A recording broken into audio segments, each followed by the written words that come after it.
اگر کوئی شخص اللہ تعالیٰ کی رؤیت پر ایمان نہیں رکھتا اور یہ اس کا عقیدہ ہے کہ اللہ تعالیٰ کا دیدار قیامت کے دن نہیں ہوگا اور یہ کہ مومن اللہ تعالیٰ کو قیامت کے دن نہیں دیکھیں گے،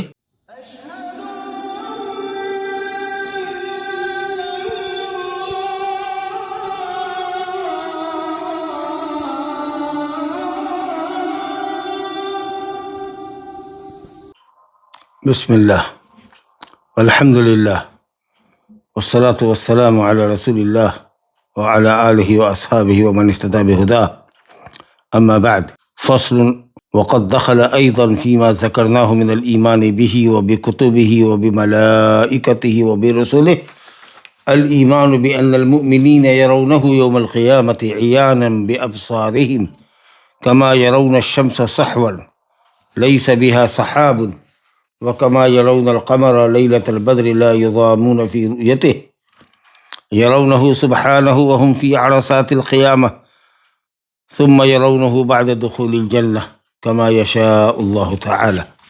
یہ فصل اللہ سبحانہ وتعالیٰ کی رؤیت کے تعلق سے ہے۔ مومنین کو قیامت کے دن میدان حشر میں اور جنت میں اللہ سبحانہ وتعالیٰ کا دیدار نصیب ہوگا، اور یہ بہت بڑی نعمت ہوگی جس سے مومنین سرفراز کیے جائیں گے۔ اس سلسلے میں باتیں پہلے بھی آ چکی ہیں۔ وجوہ یومئذ ناظرۃ الی ربها وجوہ یومئذ ناظرۃ الی ربها ناظرہ، اور حدیث انکم سترون ربکم یوم القیامۃ کما ترون لیلۃ القمر کما ترون القمر لیلۃ البدر كما ترون القمر ليلة البدر لا تضامون في رؤيته او كما قال صلی اللہ علیہ وسلم۔ آیات صفات اور احادیث صفات دونوں میں موضوع آ چکا ہے۔ یہاں پھر سے ایک فصل قائم کی ہے شیخ الاسلام ابن تیمیہ نے۔ فرماتے ہیں وقد دخل ايضا فيما ذكرناه من الايمان به، جو کچھ ہم نے ذکر کیا ہے اللہ پر ایمان اور اس کی کتابوں پر ایمان اور اس کے فرشتوں پر ایمان اور اس کے رسولوں پر ایمان لانا ایمان کے ارکان میں سے ہے۔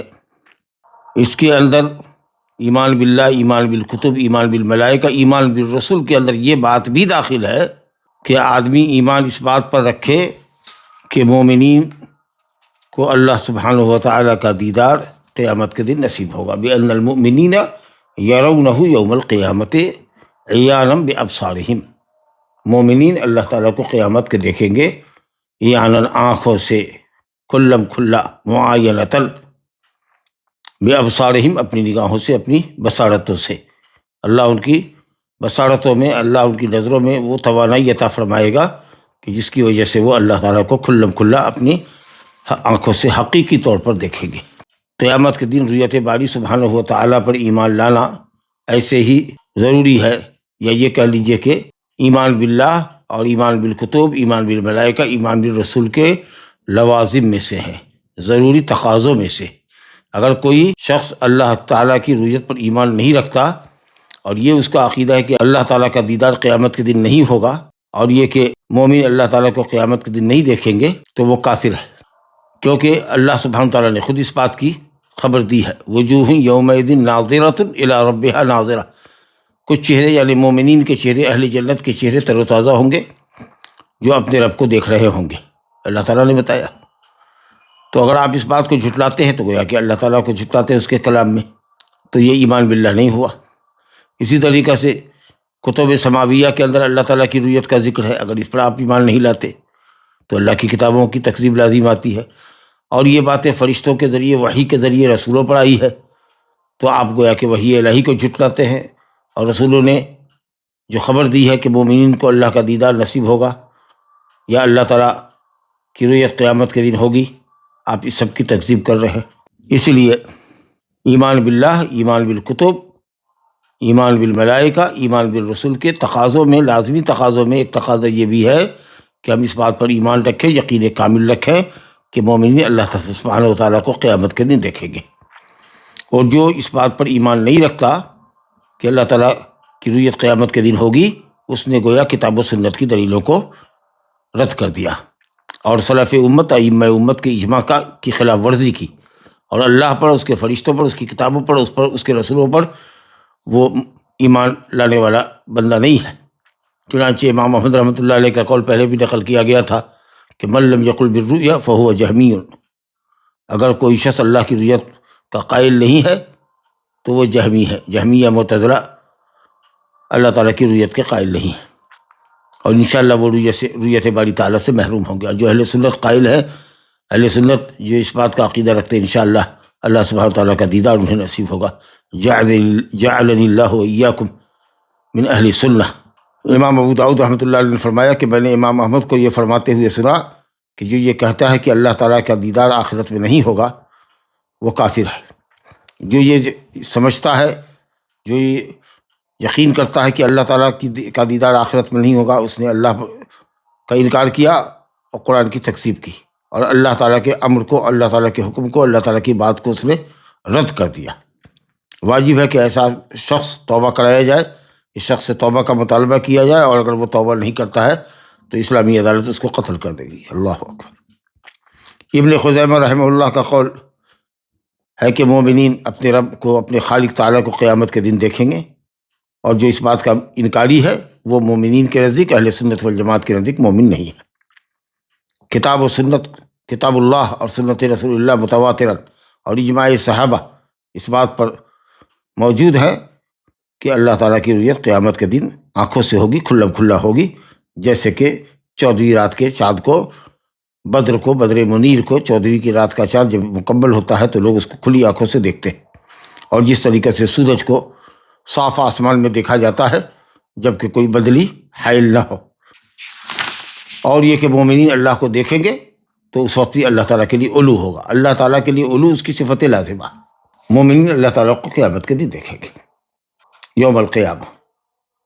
متواتر روایت ہے، برخلاف کفار کے کہ وہ اللہ تعالیٰ کے دیدار سے محروم ہوں گے، جیسا سورہ مطففین کی آیت نمبر 15 میں ہے، کلا انہم عن ربہم یومئذ لمحجوبون۔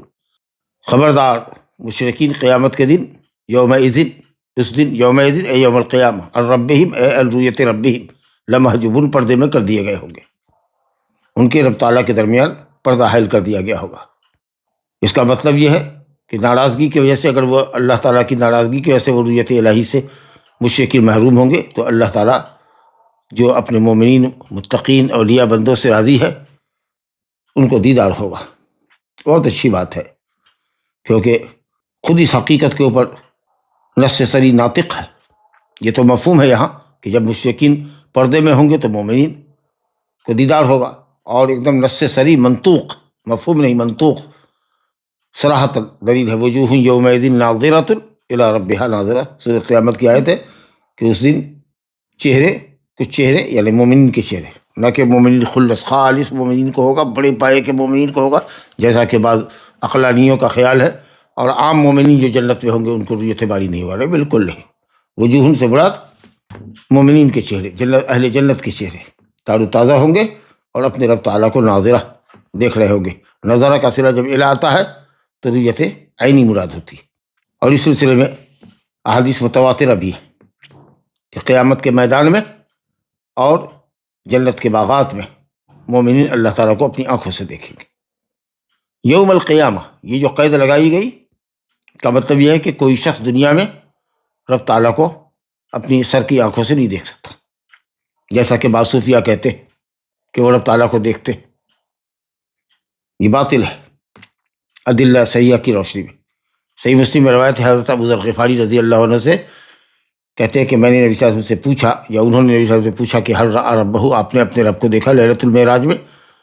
تو نبی صلی اللہ علیہ وسلم نے جواب دیا، ہوا نور انا اراہ، وہ نور ہے، میں اسے کیوں کر دے سکتا ہوں۔ تو یہاں نور اللہ تعالیٰ کی صفت ہے، اور ایک جگہ کہا گیا وہ حجابہ نور، اس سے جو حجاب ہو اس کا حجاب نور ہے، تو جو حجاب ہے وہ مخلوق ہے، لیکن وہ خود نور ہے، نور ہو نور، تو یہاں نور جو ہے وہ اللہ تعالیٰ کی صفت ہے۔ اور حضرت عائشہ رضی اللہ عنہ کہتی ہیں، یہ بھی بخاری شریف کی روایت ہے، من حدثک ان محمد رأى ربہ فقد کذب، جو یہ کہے کہ محمد صلی اللہ علیہ وسلم نے اپنے رب کو دیکھا لیلۃ المعراج میں، اس نے جھوٹ کہا، اس کو جھوٹا مانو۔ اور صحیح مسلم میں روایت ہے، وَاعْلَمُوا، اے لوگوں جان لو، نبی صلی اللہ علیہ وسلم نے فرمایا، لوگوں جان لو، انکم لن تروا ربکم حتی تموتوا، تم ہرگز اپنے رب کو نہیں دیکھ سکتے جب تک کہ، یہاں تک کہ تم مرو نہیں اور قیامت کے دن میدان حشر میں جمع نہ ہو، یعنی اس سے پہلے ممکن نہیں۔ دنیا میں کسی آنکھ نے رب العالمین کو نہیں دیکھا، نہ نبی نے نہ غیر نبی نے۔ عیاناً، آینا یعاین معاینتاً، آینت الشیء عیاناً، آنکھ سے دیکھنا، کھلم کھلا دیکھنا۔ لوگ کہتا ہے آینت الشیء الفلانی، میں نے فلاں چیز کو معائنہ کیا، مطلب آنکھ سے دیکھا۔ جاؤ فلاں چیز کا معائنہ کرو۔ کیا آپ نے مدرسے کا معائنہ کیا؟ یعنی اپنی آنکھ سے دیکھا ہے، گئے ہیں وہاں عین سے، یعنی یقینی رویت ہوگی، اس میں کوئی خفا نہیں، تحقیق کے لیے کہا گیا ہے، یقینی رویت ہوگی، عیاناً، رویت یقینی ہے، تاکہ کوئی یہ نہ سمجھے کہ دل کی آنکھ سے دیکھیں گے، مجازی معنی ہے نہیں، جیسا کہ معطلہ کہتے ہیں۔ جیسے لوگ سورج کو دیکھتے ہیں سہون، کما یرون الشمس سہون، آسمان جب صاف ہو، بدلی نہ ہو، اور سورج دکھ رہا ہو بالکل واضح طور پر، جس طریقے سے لوگ سورج کو دیکھتے ہیں جبکہ وہ آسمان صاف ہو، لیس بہا سحاب، آسمان میں کوئی بدلی نہ ہو، یا سورج اور لوگوں کی رویت کے درمیان بدلی حائل نہ ہو، تو سورج کی رویت یقینی ہوتی ہے۔ اسی طریقے سے تو دیکھ لیجیے، کما یرون، کاف تشبیہ رویت کے اوپر ہے، اس کا مطلب کہ مشابہت رویت کی رویت سے، اللہ تعالیٰ کو دیکھنے کی مشابہت ہے سورج اور 14ویں رات کے چاند کو دیکھنے سے، تو مشابہت رویت کی رویت سے، مرئی کو مری سے نہیں، سورج اور چاند کو نعوذ باللہ رب تعالیٰ سے تشبیہ نہیں دیا گیا، کیونکہ لیس کمثلہ شیء وہو السمیع البصیر۔ قاعدہ اسماء و صفات کے اندر یہ مشرق کی ہے، ریڑھ کی ہڈی ہے اس قاعدے کی، بنیادی طور پر یہی قاعدہ ہے اسماء و صفات کا۔ کما یرون القمر لیلۃ البدر، جیسے کہ دیکھتے ہیں چاند کو بدر کی رات میں، یعنی 14ویں کی رات میں، تو یہ رویت کی مشابہت رویت سے۔ لا یضامون فی رؤیت، پہلے بھی یہ لفظ آیا ہے، لا یضامون فی رؤیت یا لا یضامون، اگر تخفیف کے ساتھ پڑھیں گے تو لا یلحقہم ضیم، ان کو کوئی تکلیف نہیں پہنچے گی، یا ان پر ظلم نہیں ہوگا، یعنی ہر کوئی دیکھے گا، کوئی کسی کو روکے گا نہیں، یا کوئی کسی کے دیکھنے کی راہ میں حائل نہیں ہوگا، کوئی لمبا ہو تو دیکھ نہ سکے، یا اس کو سامنے والے کی گردن جھکانی پڑے، اس کے بعد اس کو اپنی پاؤں کے انگلیوں کے سرے پر کھڑا ہو کر کے گردن اٹھا کے دیکھنا پڑے، نہیں، جو جہاں ہے وہی سے دیکھے گا۔ اللہ یضامون اگر پڑھیں گے تو ضم یضم سے ہوگا کہ سکڑ کر کے سب ایک دوسرے سے لگ کر کے، جیسے عید کے چاند کو جو بہت باریک ہوتا ہے دیکھتے ہیں اور ایک آدمی دوسرے کو دکھاتا ہے، اس طرح کی کیفیت نہیں ہوگی، ایک دم کھلم کھلا دیکھے۔ جی فرمایا شیخ الاسلام نے، یرونہ سبحانہ وہم فی عرصات القیامہ ثم یرونہ بعد دخول الجنہ، مومنین اللہ تعالیٰ کو دیکھیں گے در حال کہ وہ قیامت کے عرصات میں ہوں گے۔ عرصات عرصہ کی جمع ہے، عرصہ عین را صاد گل کی تا 43، کشادہ جگہ کو کہتے ہیں جس میں کوئی تعمیر نہ ہو، تو قیامت کے دن کوئی تعمیر نہیں ہوگی، پوری زمین چٹیل میدان ہوگی، پوری زمین چٹیل میدان ہوگی، نہ کوئی وہاد ہوگا، نہ کوئی حضاب ہوگا، نہ کوئی ٹیلا ہوگا، نہ کوئی گڑھا ہوگا، اور زمین پھیلا دی جائے گی جیسے چمڑے کو پھیلایا جاتا ہے، کل ٹھوک ٹھوک کر کے چمڑے کو پھیلایا جاتا ہے، اس طریقے سے۔ لا الہ الا اللہ۔ کہتے ہیں عرصۃ الدار، جو گھر کے اندر جو کشادگی ہوتی ہے، جو جگہ ہوتی ہے جس میں ہم اپنی مسہریاں، اپنے سامان، ٹیبل وغیرہ ڈالتے ہیں، دیواروں کے درمیان جو جگہ ہوتی ہے، چار دیواری اور چھت کے نیچے اور چار دیواری کے درمیان میں جو جگہ ہوتی ہے، اس کو عرصۃ الدار کہتے ہیں۔ گویا کہ قیامت کے میدان میں مراد ہے، حساب و کتاب کے لیے لوگ جہاں جمع ہوں گے وہاں دیکھیں گے، اور ثم یرونہ بعد دخول الجنہ، اور پھر اللہ تعالیٰ کو دیکھیں گے جنت میں داخل ہونے کے بعد، جنتی اپنی جنت میں ہوں گے۔ حضرت جابر رضی اللہ عنہ کی روایت ہے، رسول اللہ صلی اللہ علیہ وسلم نے فرمایا کہ جنتی جنتوں میں، اپنی جنتوں میں نعمتوں میں مست ہوں گے، ایک نور ان کے سامنے پھیلے گا، اپنی نظروں کو اٹھائیں گے، رب تعالیٰ ان کی طرف متوجہ ہوگا اوپر سے، گویا کہ اللہ تعالیٰ کے لیے علو ہے، سامنے سے نہیں ہوگا، یا نیچے نہیں دیکھیں گے، نعوذ باللہ، اللہ نیچے سے کیسے ہو سکتا ہے، وہ سامنے بھی نہیں ہو سکتا، اوپر ہوگا وہ۔ قد اشرف علیہم من فوقہم، اللہ تعالیٰ ان کے اوپر جھانکے گا، ان پر متوجہ ہوگا، ان کے اوپر سے کہے گا السلام علیکم یا اہل الجنہ، اللہ اکبر اللہ اکبر، سلام قولا من رب الرحیم، یہ سلامتی رب رحیم کی طرف سے ہوگی، اللہ کلام فرمائے گا، سلام فرمائے گا۔ جب متوجہ نہیں ہوں گے، نعمتوں میں اتنے مست ہوں گے، پھر اس کے بعد یحتجب عنہم، حجاب پڑ جائے گا جس چیز کو دیکھ رہے ہوں گے، اور پھر اب صرف اللہ تعالیٰ کے دیدار کی طرف متوجہ ہوں گے۔ وَتَبْقَى بَرَكَتُهُ وَنُورُهُ، گویا کہ صفت کلام، صفت رویت، صفت علو، یہ تینوں صفات اس حدیث سے ثابت ہوئے، جبکہ معطلہ ان تینوں کا انکار کرتے ہیں، اور ظاہر ہے کہ کسی ایک صفت کے انکار پر کفر لازم آتا ہے، چی جائے کہ یہ لوگ جميع صفات کے منکر ہیں۔ لا الہ الا اللہ۔ جو لوگ رب تعالیٰ کے دیدار کی نفی کرتے ہیں، یہ معتزلہ، جہمیہ وغیرہ، یہ مغالطہ دیتے ہیں قرآن مجید کی آیت سے، کہتے ہیں لا تدرکہ الابصار وہو یدرک الابصار، سورہ انعام کی آیت نمبر 3 ہے۔ لا تدرکہ الابصار، اس کو نگاہیں بصارتیں اس کا ادراک نہیں کر سکتی۔ لا الہ الا اللہ۔ اللہ سبحانہ وتعالیٰ اپنی عظمت اور اپنی عظمت شان اور اپنی ثناخوانی اور مدح کے اندر یہ بات بیان کر رہا ہے کہ اس کو نگاہیں اس کا احاطہ نہیں کر سکتی۔ اگر یہ ہوتا کہ وہ دیکھا ہی نہیں جائے گا، اس کو کوئی دیکھ ہی نہیں سکتا، وہ دیکھی جانے والی چیز ہی نہیں ہے، تو اس سے بھلا کون سی تعریف ہوگی؟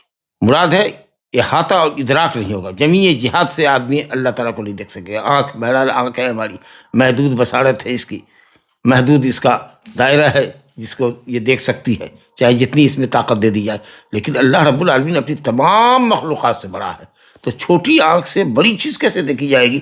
آنکھ کا اپنا ایک ریٹینہ ہے، اس کا اپنا ایک دائرہ ہے، اس دائرے میں جو چیز آئے گی وہی نہ دیکھیں گے۔ تو اللہ تعالیٰ کا احاطہ کیسے ہو سکتا ہے؟ اللہ کے متعلق ہمیں علم ہے، اللہ نے جو علم ہمیں دیا ہے اپنی کائنات کے تعلق سے، اپنی صفات کے تعلق سے، وہ علم ہمارے پاس ہے۔ ولا یحیطون بہ علما، لیکن ساری مخلوق اپنے تمام تر علم کے باوجود بھی اللہ تعالیٰ کے علم کا احاطہ نہیں کر سکتی۔ تو رویت ایک الگ چیز ہے اور ادراک الگ چیز ہے، ادراک کی نفی ہے، رویت کی نفی نہیں۔ اگر لا تدرک الابصار کا مطلب یہ ہوتا کہ وہ کسی حال میں دیکھا ہی نہ جائے گا، وہ دیکھی جانے والی چیز ہی نہیں ہے، تو اس میں مدح اور کمال کی کوئی بات ہی نہیں۔ لا الہ الا اللہ۔ اس تو مانا یہ ہوا کہ اللہ تعالیٰ کا دیدار ہوگا، اللہ شے مری ہے، قیامت کے دن وہ دیکھی جانے والی شے ہے، ہستی ہے، لیکن ہاں اس کا ادراک اور اس کا احاطہ، ادراک میں والا احاطہ نہیں کیا جا سکتا۔ لا تدرکہ الابصار، لا الہ الا اللہ۔ تو ادراک، رویت ایک الگ چیز ہے، ادراک الگ چیز ہے، دونوں ایک دوسرے چیز کے ساتھ پایا بھی جا سکتا ہے، اور کبھی ادراک ہے، رویت ہے، ادراک نہیں ہے۔ تو رب تعالیٰ کا دیدار تو ہوگا لیکن ادراک نہیں ہوگا، احاطہ نہیں ہوگا۔ یہی صحابہ نے، ائمہ سلف نے سمجھایا۔ ابن عباس نے کہا لا تحیط بہ، انسان کی نگاہیں اللہ کا احاطہ نہیں کر سکتی، وہ اس سے بہت بڑا ہے کہ آدمی کی نگاہیں اس کا احاطہ کرے۔ اب بعض لوگوں نے جواب دیا لا تدرکہ الابصار کا، کہ دنیا میں ادراک نہیں ہوگا، دنیا میں رویت نہیں ہوگی۔ غیر نفی ادراک کا مطلب دنیا کی رویت کی نفی ہے، آخرت میں رویت کی نفی نہیں۔ چلیے صاحب، اور ایک دوسری دلیل دیتے ہیں کہ حضرت موسیٰ علیہ السلام نے جب رب تعالیٰ کو دیکھنے کی خواہش ظاہر کی تو اللہ نے کہا لن ترانی موسیٰ، تم ہمیں ہرگز نہیں دیکھ سکتے۔ یہ استدلال فاسد ہے۔ اگر اللہ تعالیٰ شے مری نہیں ہوتا تو حضرت موسیٰ یہ بے تکا سوال کیوں کرتے؟ نبی تھے، عظیم نبی تھے اپنے وقت کے، ان کے لیے کیوں کر جائز تھا کہ وہ سوال کر جو جائز نہیں ہے، کہ اللہ تعالیٰ سے اس کے دیدار کا مطالبہ کر رہے ہیں۔ پھر یہ کہ جب انہوں نے کہا کہ اللہ تعالیٰ میں تجھے دیکھنا چاہتا ہوں، تو اللہ نے یہ نہیں کہا کہ میں دیکھی جانے والی شے نہیں ہوں، کہا کہ انک لن ترانی، تو مجھے ہرگز نہیں دیکھ سکتا۔ اگر یہ چیز محال ہوتی تو اللہ تعالیٰ سوال ہی کا انکار کرتا، رویت ہی کا انکار کرتا۔ اللہ نے جواب دیا لن ترانی، یہ نہیں کہا کہ انی لا ارا، میں دیکھی جانے والی شے نہیں ہوں یا میری رویت جائز نہیں ہے۔ مطلب یہ تھا کہ موسیٰ، تمہاری قوت بصری، تمہاری رویت اس میرے دیدار کی متحمل اس دنیا کی زندگی میں نہیں ہو سکتی، تم اللہ تعالیٰ کے دیدار کی طاقت اور تاب نہیں رکھ سکتے۔ یہ مطلب ہے اس کا، نہ کہ نفی ہے جیسا کہ معتزلہ وغیرہ کہتے ہیں۔ تو بہرحال شیخ الاسلام ابن تیمیہ فرما رہے ہیں یرونہ سبحانہ، مومنین اہل سنت والجماعت اللہ سبحانہ تعالیٰ کو دیکھیں گے، وہم فی عرصات القیامہ، قیامت کے میدان میں ہوں گے، کھلی جگہ میں ہوں گے، کشادہ جگہ میں ہوں گے، ثم یرونہ بعد دخول جنت، پھر اللہ تعالیٰ کو وہ دیکھیں گے جنت میں داخل ہونے کے بعد۔ اللہ تعالیٰ اپنا دیدار ہم سب کو نصیب فرمائے، کما یشاء اللہ تعالیٰ، جیسا کہ اللہ چاہے گا۔ تو دیدار تو ثابت ہے اور اس پر ہمارا ایمان ہے، کیونکہ یہی ایمان باللہ اور رسول کے تقاضوں میں سے ایک تقاضا یہ اللہ اور اس سے اللہ پر، اس کی کتابوں پر، اس کے رسولوں پر، اس کے فرشتوں پر، اس کے رسولوں پر ایمان لانے کے تقاضوں میں سے ایک لازمی تقاضا ہے، لیکن ہمیں کیفیت نہیں معلوم کیسے اللہ تعالیٰ کا دیدار ہوگا، ہمیشہ ہوگا، ہر وقت ہوگا، یا کبھی کبھار ہوگا، زمانہ کیا ہوگا دیکھنے کا، کیفیت کیا ہوگی، کیفیت اور زمانے کا علم ہمارے پاس نہیں ہے۔ کما یشاء اللہ، جیسا کہ اللہ چاہے گا، بغیر احاطہ کے۔ ایک تو یہ کہ لا تدرکہ الابصار، نگاہیں اس کا ادراک نہیں کر سکتی، احاطہ نہیں کر سکتی، تو بلا احاطہ کے دیکھیں گے، اور بغیر کیفیت کے، کہ اس کی کیفیت قرآن اور سنت میں نہیں آئی ہے۔ اور یہی تمام صفات کے تعلق سے ہے عقیدہ ہمارا، کہ ہمیں اللہ تعالیٰ کی صفات پر ایمان ہے، ہم ایمان رکھتے ہیں اور اس کو ظاہری اور حقیقی معنی پر محمول کرتے ہیں، البتہ کیفیت کا علم اللہ کے سپرد کرتے ہیں۔ یہ ایک چھوٹی سی فصل تھی جو رویت باری تعالیٰ کے تعلق سے آپ کے سامنے رکھی گئی۔ اب یہ قدر طویل فصل ہے ایمان بالآخرت کے تعلق سے، جو ایمان کے ارکان میں ایک اہم رکن ہے، 6 ارکان میں سے، ارکان 6 میں سے ایک رکن ہے، اور کئی جگہ پر اللہ تعالیٰ نے ایمان باللہ کے ساتھ ایمان بالآخرت ذکر کیا ہے۔ مبدأ اور معاد پر ایمان رکھو، اللہ پر ایمان اور آخرت پر ایمان، اور آخرت پر ایمان ہی وہ ایمان ہے جو انسان کے اندر عمل صالح کا جذبہ پیدا کرتا ہے اور گناہوں سے روکتا ہے۔ ورنہ اگر آخرت پر ایمان نہ ہو، قیامت کے دن میدان محشر میں حاضری پر یقین نہ ہو، اللہ کی جنت اور جہنم پر یقین نہ ہو، تو کوئی نیک عمل کیوں کرے گا، گناہوں سے کیوں باز آئے گا؟ تو حقیقت یہ ہے کہ جس کا آخرت پر ایمان نہیں ہے، اس کا اللہ پر ایمان نہیں ہے، وہ عمل ہی نہیں کرے گا، اور اللہ کی جنت اور جہنم کی تکذیب کرے گا، اللہ تعالیٰ کی احکام کی بجاوری نہیں کرے گا۔ تو فرمایا وَمِنَ الْإِيمَانِ بِالْيَوْمِ الْآخِرِ، ایمان بالآخرت جو ایمان کا اہم جز ہے، ارکان 6، جیسا کہ حدیث جبریل میں ہے، مل ایمان یا رسول اللہ، قال الایمان ان تؤمن باللہ وملائکتہ وکتبہ ورسلہ والیوم الآخر وان تؤمن بالقدر خیرہ وشرہ۔ تو ایمان کے ارکان میں سے ایک رکن یوم آخرت پر، یوم آخرت اس سے کہتے ہیں کہ اس کے بعد پھر کوئی یوم ہی نہیں ہوگا، وہ کوئی یوم ہی نہیں ہوگا۔ الایمان، ایمان بالآخرت کے لازمی تقاضوں میں سے ہمارا ایمان اس بات پر ہونا چاہیے۔ ایمان بالآخرت کن چیزوں کو شامل ہے؟ نمبر 1، الایمان بکل ما اخبر بہ النبی صلی اللہ علیہ وسلم مما یکون بعد الموت، ہر اس چیز پر ایمان رکھنا ہے جو موت کے بعد پیش آئے گی اور جس کے متعلق نبی کریم صلی اللہ علیہ وسلم نے ہمیں خبر دی ہے۔ جو باتیں صحیح حدیث سے ثابت ہے، نبی صلی اللہ علیہ وسلم کی جو باتیں ہم تک صحیح سند سے پہنچی ہیں، اور جن کا تعلق موت کے بعد سے لے کر کے قیامت تک، اور قیامت سے کے دن میزان، حساب کتاب، پل صراط، جنت جہنم تک، اور اس کی تفصیلات، تمام چیزیں ایمان بالآخرت کے اندر داخل ہیں۔ تو ایک تو یہ ہے یوم دنیا ہے، یا زندگی، دنیا کی زندگی، حیات دنیا ہے، ایک حیات اخروی ہے، اور جو قبر کی زندگی ہے وہ حیات برزخیہ کہلاتی ہے۔ برزخ مانے آڑ، جو مومن، جو دنیا اور آخرت کے درمیان ایک آڑ ہے، ایک دیوار ہے، ایک وقفہ ہے جو حائل ہے دنیا اور آخرت کے درمیان۔ لیکن اس کو بھی ایمان بالآخرت میں ذکر کرتے ہیں، کیونکہ مرنے کے بعد جزا اور سزا ہی کا معاملہ ہے، عمل کا تو کوئی معاملہ ہے ہی نہیں، اس لیے ایمان بالآخرت کے اندر اس کو داخل کرتے ہیں، برزخ کو۔ تو کہا ایمان، پہلے نمبر پر ایمان بالآخرت کے اندر یہ بات داخل ہوتی ہے کہ آدمی یقین اور پختہ یقین اور ایمان رکھے بکل ما اخبر بھی، ہر اس چیز پر، ہر اس چیز کی تصدیق کرے اور اس کے مطابق زندگی بسر کرے جس چیز کی خبر نبی صلی اللہ علیہ وسلم نے امت کو دی ہے، مما یکون بعد الموت، جس کا تعلق موت کے بعد سے۔ لا الہ الا اللہ، جیسے قبر کا فطرہ، چنانچہ کا فیؤمنون بفتنۃ القبر، مومنین فطرہ قبر پر ایمان رکھتے ہیں، عذاب قبر پر، نعیم قبر پر ایمان رکھتے ہیں جی۔ اور یہ کہ کافروں کے لیے، منافقوں کے لیے، نعوذ باللہ سب نعوذ باللہ، قبر جہنم کے گڑھوں میں سے ایک گڑھا بن جائے گا، جبکہ اہل ایمان کے لیے جنت کی کیاریوں میں سے ایک کیاری بن جائے گا۔ حد نگاہ تک کشادہ کر دی جائے گی قبر، اور کسی پر ایسی تنگ کر دی جائے گی کہ اس کی پسلی کی ہڈیاں ایک دوسرے میں داخل ہو جائے گی۔ اسی طریقے سے روح جسم کے اندر پلٹائی جائے گی، میت سے سوال جواب ہوگا، جو برزخ کی جو تفصیلات حدیثوں کے اندر آئی۔ برزخ، دو چیز کے درمیان جو رکاوٹ ہوتی ہے، جو دیوار ہوتی ہے، جو پردہ حائل ہوتا ہے، اس کو برزخ کہتے ہیں۔ بینہما برزخ الی یوم یبعثون، حاجز۔ بہرحال موت کے وقت سے لے کر قیامت کے میدان میں اٹھنے تک، موت کے وقت سے لے کر کے میدان قیامت میں یا یوم قیامت کو یا میدان محشر میں جمع ہونے کے وقت تک کے درمیان کا جو وقفہ ہے، من بعد الموت الی القیام من القبر، قبر سے اٹھنے تک کا جو وقفہ ہے اس کو برزخ کہتے ہیں، کیونکہ یہ دنیا اور آخرت کے درمیان حاجز ہے۔ فتنۃ القبر، ایمان رکھتے ہیں فطرت القبر پر، یعنی امتحان پر، قبر میں امتحان ہوگا، انسان کا اختبار ہوگا، یعنی سوال جواب ہوں گے اس سے۔ فتانان، دو فرشتے جن کا نام بھی آیا ہے سنن میں اور سند صحیح ہے، ایک کا نام منکر ہے اور دوسرے کا نام نکیر ہے۔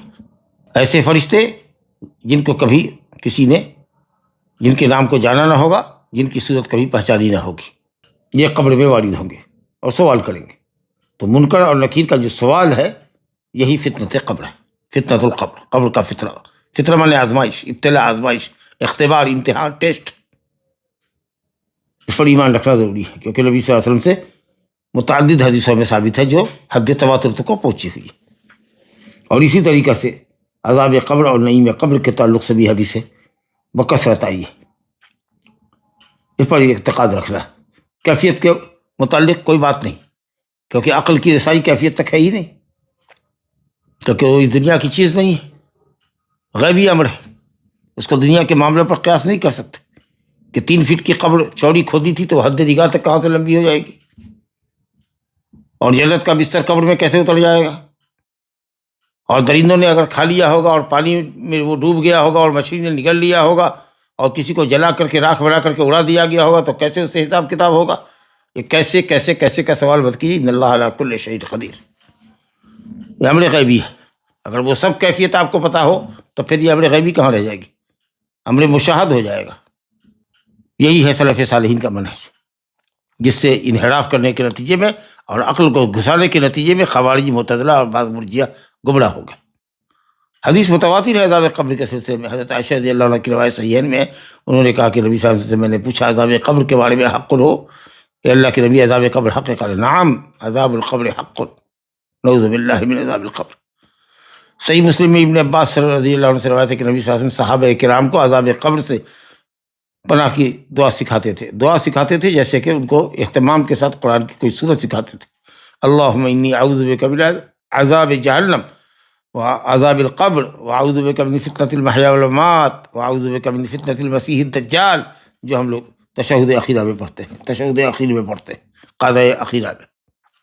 اسی طریقے سے صحیحین میں ابن عباس رضی اللہ عنہ سے روایت ہے کہ نبی صلی اللہ علیہ وسلم کا گزر 2 قبر کے پاس سے ہوا، آپ نے فرمایا کہ انہما لیعذبان، ان دونوں کو عذاب دیا جا رہا، اور کسی ایسے گناہ کی وجہ سے نہیں دیا جا رہا جن کا چھوڑنا ان کے لیے مشکل تھا۔ گناہ تو بڑا تھا، ظاہر ہے کہ گناہ کبیرہ ہی پر عذاب ہوگا، لیکن اس سے بچنا ان کے لیے کوئی مشکل نہیں تھا۔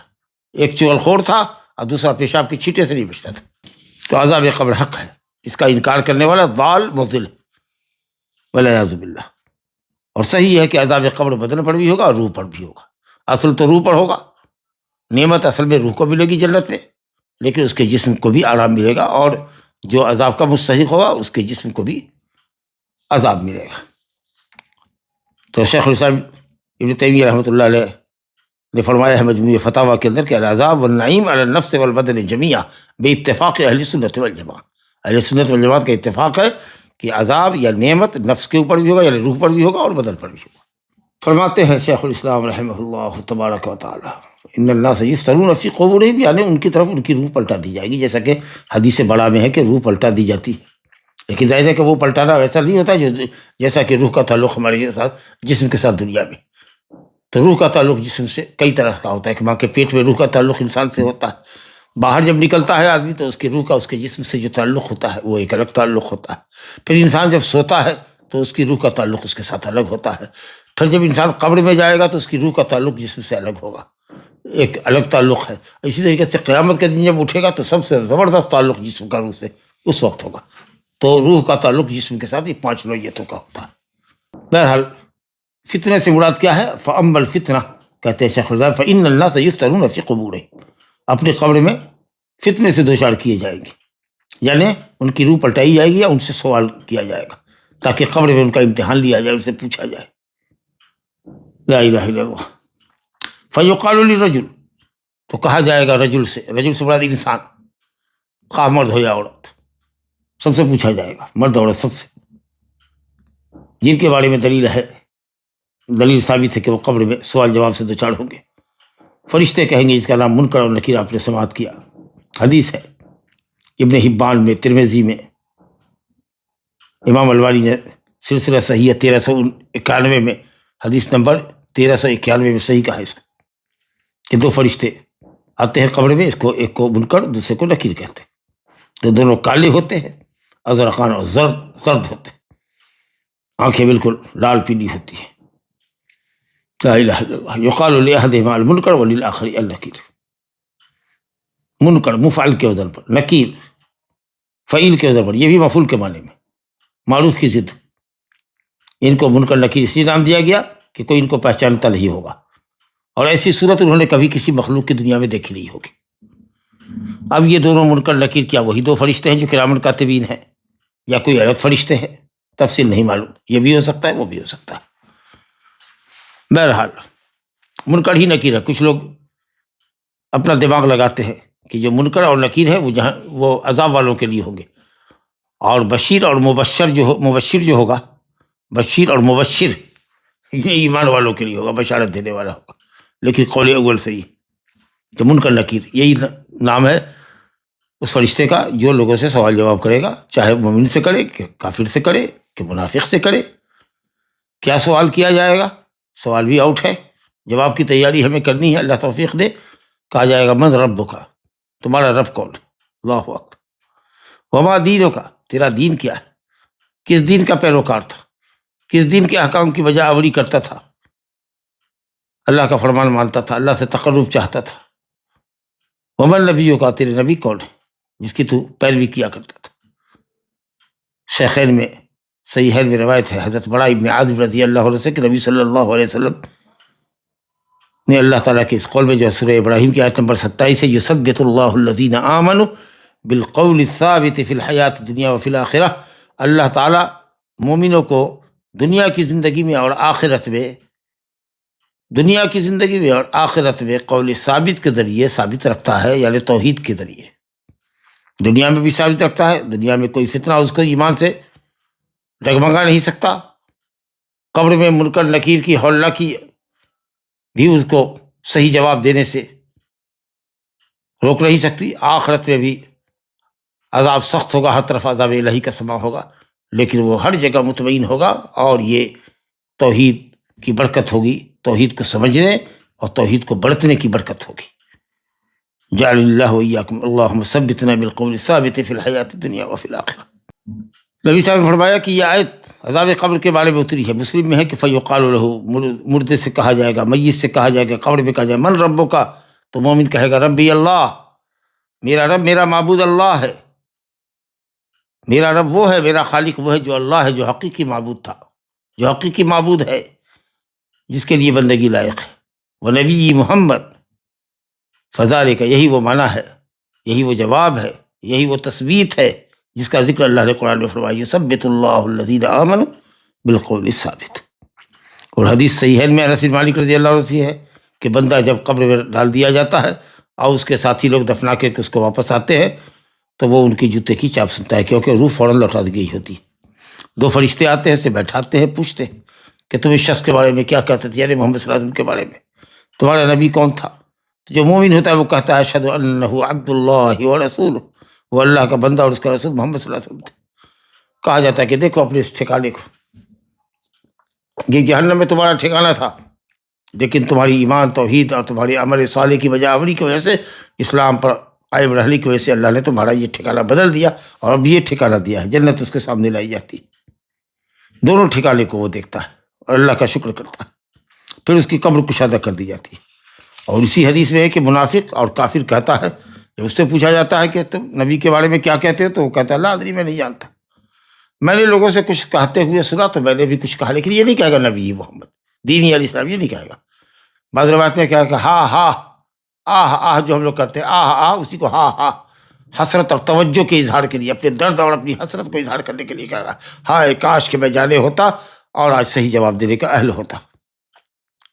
لا دریت، فرشتہ کہے گا لا دریت ولا تلیت، نہ تو نے جانا نہ تو نے پڑھا، وَيُضْرَبُ بِمِطْرَاقٍ مِّنْ حَدِيدٍ، لوہے کی ہتھوڑے سے اس کو کوٹا جاتا ہے، مارا جاتا ہے، ایسی ضرب لگائی جاتی ہے کہ وہ ایسا چیختا ہے، اتنی بلند آواز سے چیختا ہے کہ اس کے ارد گرد کی دوسری مخلوقات جو سن سکتی ہے وہ سنتی ہے، سوائے ثقلین کے، انس و جن کے۔ لا الہ الا اللہ، لا الہ الا اللہ، عافانا اللہ وإیاکم من عذاب القبر۔ بہرحال فإن الناس، شیخ الاسلام نے کہا فإن الناس، لوگ سوال کیے جائیں گے، لوگوں سے سوال کیا جائے گا، قبر میں عام ہے، مومن سے بھی سوال ہوگا، فاسق سے بھی ہوگا، منافق سے بھی ہوگا، اور کافر سے بھی ہوگا۔ کچھ علماء نے کہا کہ کافر سے بھی پوچھا جائے گا، وہ تو کافر ہے ہی ہے، لیکن نہیں، سوال کیا جائے گا، کیونکہ خود اسی آیت میں جو سورہ ابراہیم کی آیت 27 ہے، یثبت اللہ الذین آمنوا بالقول الثابت فی الحیات الدنیا وفی الآخرہ، آگے ہے ویضل اللہ الظالمین ویفعل اللہ ما یشاء۔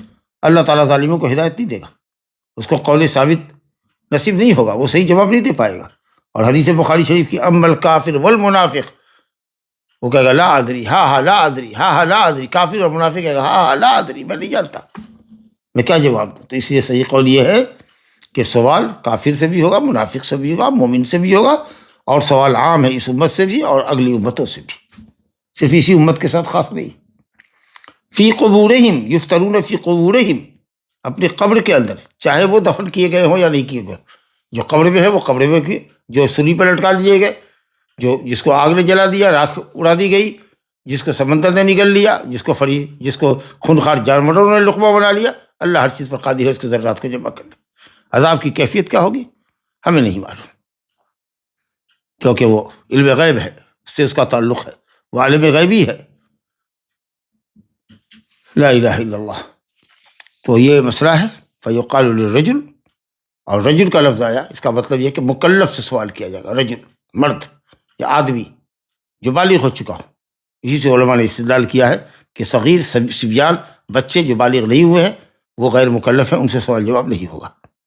اچھا، فیقال للرجل، آدمی سے کہا جائے گا، انسان سے کہا جائے گا، مرد عورت سے کہا جائے گا، من ربک، ما دینک، ومن نبیک، کا مطلب ہے کہ سوال عربی میں ہوگا، تو اللہ تعالیٰ جواب بھی دلوائے گا، جواب بھی عربی میں دینے پر اللہ تعالیٰ قادر کرے گا۔ لا الہ الا اللہ۔ عذاب قبر، اب بحث ہے کہ عذاب قبر کیا ہمیشہ ہوتا رہے گا قیامت تک یا کیا ہے؟ تو کفار کے اوپر تو خیر ہمیشہ ہی رہے گا، لیکن جو مومن ہے، گنہگار ہے، تو جس وقت ہی رہے گا تخفیف ہو جائے گی۔ بہرحال فیثبت اللہ الذین، شیخ کہتے ہیں فیثبت اللہ الذین آمنوا بالقول الثابت فی الحیات الدنیا وفی الآخرہ، مومن کہے گا ربی اللہ والاسلام دینی ومحمد النبی۔ اما المرتاب، لیکن جو شکی ہے، جس کو اللہ پر یقین نہیں ہے، اسلام کے دین حق ہونے میں یقین نہیں ہے، سب دین کی تعریف کرتا ہے، سب مذہب کی تعریف کرتا ہے، وہ کہے گا ہاں لا ادری، سمعت الناس یقولون شیئا فقلت، لوگوں کو کچھ کہتے ہوئے سنا میں نے کہا، لیکن یہ نہیں کہے گا کہ میں نے سنا تھا لوگوں کو کہتے ہوئے کہ میرے نبی محمد ہے تو میرے نبی محمد ہے، ایسا نہیں کہے گا، تو میں نے بھی کہا فیضرب بمرزبۃ من حدید، مرزبہ مطرقہ، مرزبہ بڑوزر مطرقہ، بانے میں بھی کوٹنے کا آلہ یعنی ہتھوڑا، لوہے کے ہتھوڑے سے اس کی پٹائی ہوگی، ضرب لگایا جائے گا، لا الہ الا اللہ، یا لوہاروں کے پاس لوہا کوٹنے کے لیے جو آلہ ہوتا ہے، فیصیح صیحۃ، وہ ایسا چیخے گا، ایسا چیخے گا، بلند چیخے گا، لکڑا تفخیم کے لیے ہے، بہت زور سے چلائے گا، یسمعها کل شیء، ہر چیز اس کو سنتی ہے جو اس کے ارد گرد ہوتی ہے، سوائے ثقلین کے، جن و انس کے، بھاری بھرکم مخلوق ہے زمین پر، یہ بوجھ ہے ایک طرح سے، بوجھے زمین پر جو ایک بوجھ ہے وہ انسان اور جن کا بڑا بوجھ ہے زمین کے۔ قال صائغہ ولو سمع الا الانسان، سوائے انسان کے کہ وہ نہیں سنتا، یہ بعض روایت الا الثقلین، فیصیح صیحۃ یسمعها من یلی غیر الثقلین، جن و انس کے علاوہ سب سنیں گے۔ قیل له ذلک، یہ ثقلین کیوں کہتے ہیں؟ اس لیے کہ وہ زمین پر بوجھ کے مانند ہے۔ ولو سمع الانسان، شیخ کہتے ہیں اگر انسان اس کو سنے، لصائقہ، تو بے ہوش ہو کے گر جائے، گر پڑے، بے ہوشی اس پر طاری ہو جائے، یا گرے اور مرے، صائقہ خر میتا، گرا اور مرا، روح قبض ہو جائے گی اور گر پڑے گا زمین پر، اس قدر اس کی چیخ خطرناک اور مکروہ ہوگی۔ پھر اس کے بعد سوال جواب جب ہو جائے گا تو سوال جواب کے حساب سے جو وہ جواب دے گا اس کے حساب سے نعمت ہوگی قبر میں یا عذاب ہوگا۔ ثم بعد هذه الفتنہ، یہ ثم تراخی کے لیے، ترتیب کے لیے، پہلے سوال ہوگا اس کے بعد عذاب، فوراً ہی عذاب شروع ہو جائے گا، فوراً ہی آپ ہٹے اور منکر نکیر آدم کے، کہ وہ قدموں کی چاپ مردہ سنتا ہے، قبر میں میت سنتا ہے، جیسے ہی سوال جواب ختم ہوا، صحیح جواب دے دیا، بس نعمت شروع ہو گئی، اور جیسے ہی جواب غلط دیا عذاب شروع ہو گیا۔ تو سمت ترتیب کے لیے، یہ نہیں کہ نعمت اور عذاب میں تاخیر ہوگی، دو ہی معاملہ ہوگا، یا تو نعمت ہوگی جواب دینے والوں کے لیے، یا عذاب ہوگا جواب نہ دینے والوں کے لیے۔ لیکن جس کے ساتھ بھی عذاب ہوگا وہ کیا دائمی ہوگا کہ وقتی ہوگا؟ جیسا کہ ابھی میں نے کہا کفار کے لیے دائمی ہوگا۔ قرآن نے کہا النار یعرضون علیہا غدوا وعشیا، آل فرعون کے اوپر صبح و شام عذاب پیش کیا جائے گا، صبح و شام۔ ویوم تقوم الساعہ، اور جس دن قیامت قائم ہوگی، ادخلوا آل فرعون اشد العذاب، تو اشد عذاب میں داخل کیا جائے گا۔ اس سے پہلے اس کا مطلب یہ ہوا کہ قبر کا عذاب آخرت کے عذاب کے مقابلے میں ہلکا ہے، یہ عذاب صبح و شام ہوتا رہے گا۔ اب صبح و شام سے بڑا ہر وقت یا یہ ہے کہ صبح و شام، صبح میں ہو گیا تو سمجھے گا کہ وہ اب نہیں ہوگا، لیکن پھر شام میں ہو گیا، پھر اس کے بعد اگر رات میں نہیں ہوا تو سوچے گا اچھا اب نجات مل گئی، لیکن پھر صبح میں ہوگا۔ تو کسی نے کہا کہ صبح و شام کا تو صبح و شام ہے، اور کسی نے کہا کہ ہر وقت۔ لیکن بہرحال یہ یعرضون علیہا غدوا وعشیا یہ برزخ میں ہے، قبر میں ہے۔ اور یوم تقوم الساعہ، و یوم تقوم الساعہ، جس دن قیامت قائم ہوگی اس دن اشد عذاب ہوگا۔ لا الہ الا اللہ۔ اور یہ دوسری قسم ایک مدت کے لیے ہوگا، پھر عذاب منقطع ہو جائے گا، یہ بعض اوساط کے لیے ہوگا جن کے جرائم کم ہوں گے۔ اللہ تعالی ہم سب کو محفوظ رکھے، ہماری قبر کو جنت کی کیاری بنائے۔ کہتے ہیں کہ نعمت ہوگی یا عذاب ہوگا، الی ان تقوم القیامت الکبریٰ، اور یہ سلسلہ رہے گا، برزخ کی زندگی قائم رہے گی، کب تک؟ الی ان تقوم القیامت الکبریٰ، جہاں تک کہ قیامت کبریٰ قائم ہو جائے، یعنی میدان محشر میں لوگ جمع ہوں، اسرافیل دوسری مرتبہ سور پھونکے، فرشتہ دوسری مرتبہ سور پھونکے، عام طریقے سے نام اسرافیل ہی ہے یا لوگ بیان کرتے ہیں۔ بہرحال فرشتہ سور پھونکے گا، اور اس کے بعد لوگ قبر سے فَإِذَا هُم مِّنَ الْأَجْدَاثِ إِلَىٰ رَبِّهِمْ يَنْسِلُونَ، سب کے سب بھاگتے دوڑتے اپنے رب کی طرف دوڑیں گے۔ إِلَىٰ نُصِبٍ يُوفِضُونَ، ایک ٹارگیٹ ہوگا جس کی طرف لپکیں گے، اس کو قیامت کبریٰ کہتے ہیں۔ اس کا مطلب یہ ہے کہ موت انسان کی جو ہے وہ قیامت صغریٰ ہے، جب آدمی پر موت طاری ہوتی ہے، اس کی روح نکلتی ہے اور اس کی بھاگ دوڑ دنیا کی ختم ہو جاتی ہے، تو یہ قیامت صغریٰ ہے۔ اور قیامت کبریٰ وہ جو تمام لوگوں کو شامل ہوگی، ایک ہی چیخ ہوگی جس پر سب مر جائیں گے، اور دوسری چیخ ہوگی جس پر سب قبر سے اٹھیں گے۔ تو جب قبر سے اٹھیں گے تو وہ یوم القیامہ ہوگا۔ یخرجون من الاجداث کأنہم جراد منتشر یوم یقوم الناس لرب العالمین، جس دن لوگ رب العالمین کے لیے حساب و کتاب کے لیے رب العالمین کے سامنے کھڑے ہوں گے۔ ھذا وباللہ التوفیق، وصلی اللہ وسلم وبارک علی نبینا محمد وآلہ وصحبہ اجمعین۔ سلسلہ کلام ابھی جاری ہے۔